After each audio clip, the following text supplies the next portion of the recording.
Koro mi aparonu. Ni kwa biro dala ne kamo tele ka. Un madalau. This is one of the counties that was left out and was branded as a non-shareholding county in Kenya. You brought us into the fold. Look at the number of appointments you've given to this county. Apart from that, Your Excellency, in my own constituency, which is part of this county, you picked one able lady, a young lady by the name of Miss Karen Agengo, and gave her the position of permanent secretary, and we thank you for that. I also want to thank you, despite the fact that you didn't mention it here, Your Excellency, for having accepted to give one of our greatest sons, the late Dr. Robert Owuko, an honor. That's a bit emotional for me. But I want to thank you for honoring his memory. This is a man who served this country tirelessly. And he lost his life 30 years ago. When we had a conversation, Your Excellency, you committed that in his memory, you are going to put up a Dr. Owuko Kenya School of Government in his home ground in Nyahera. We've had a discussion. We've had a discussion with the governor, and the governor, surprisingly, was of the same mind. On Saturday, Your Excellency, I want to report to you that Mr. Noor will be in Kisumu in Nyahera with his full team of architects and engineers to do feasibility assessment of that area. I want to thank you for accepting to put 200 million in that project. Thank you, Your Excellency. Your Excellency, without taking too much time, you were supposed to have come to commission Huduma Center in Kisumu. That is the second Huduma Center within our county. Political competition is about development. And good governance means that we should have equitable development. And Western Kenya, and Nyanza in particular, has been missing on the count of development. Your Excellency, I've made it my business to actually ask the breakdown of development over the past years by county.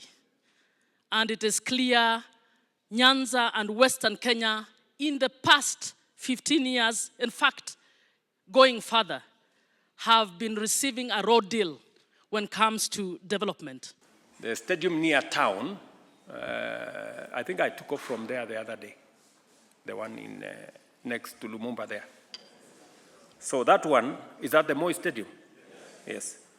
So let me make a commitment of 800 million shillings to build that stadium.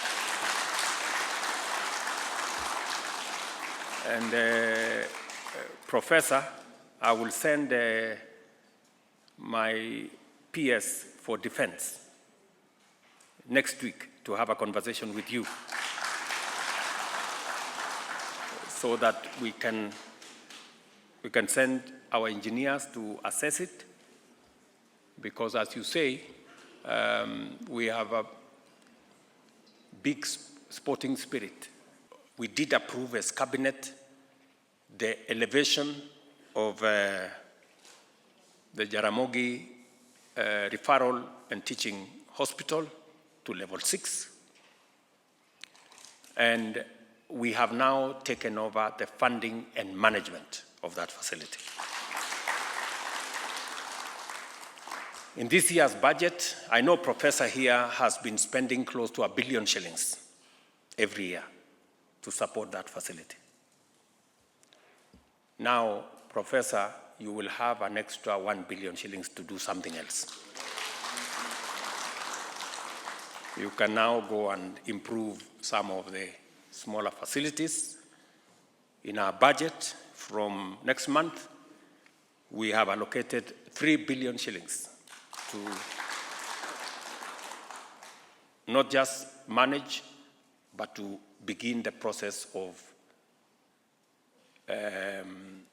transforming that facility to a truly level 6 facility.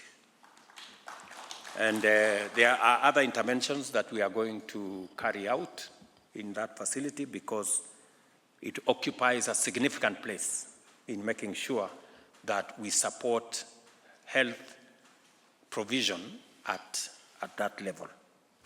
Many people still come to Moi Teaching and Referral, others come to Kenyatta, and so with now the takeover and the improvement of Jaramogi, we should be able to do more.